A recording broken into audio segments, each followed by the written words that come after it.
नमस्कार. 87 न्यूजमध्ये आपलं सहर्ष स्वागत. मी राहुल नवणे. बातम्या आहे चांदोरी धार्मिक क्षेत्रातील चांदोरी येथील तीर्थक्षेत्र श्री खंडेराव महाराज. आधी चांदोरी मग जेजुरी असं म्हटल्या जाणाऱ्या या चांदोरीच्या खंडेरायाच्या दर्शनासाठी आज भाविकांची लांबच लांब अशी गर्दी. आज चंपाषष्ठी असल्या कारणामुळे चांदोरी आणि चांदोरी परिसरातील आजूबाजूच्या गावातील बरेचसे लोक या ठिकाणी दर्शनाला येत असतात.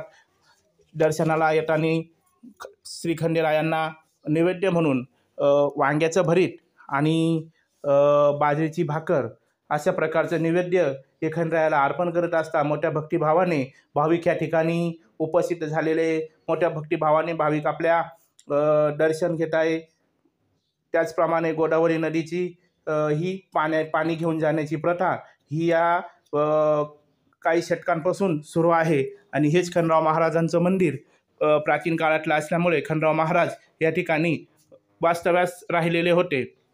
खंडेराव महाराजांनी येथे म्हणतात खंडेराव महाराज यांच्या हळदीचा कार्यक्रम या ठिकाणी झालेला आहे आणि त्यामुळेच म्हणतात, वारंवार बोलत असतात बघा की आधी चांदोरी आणि मग जेजुरी. जर जेजुरीचं दर्शन कोणाला करायचं असेल तर प्रथम चांदोरीचं दर्शन करावं लागतं आणि चांदोरीचं दर्शन झाल्याशिवाय जेजुरी ही अर्धी होते.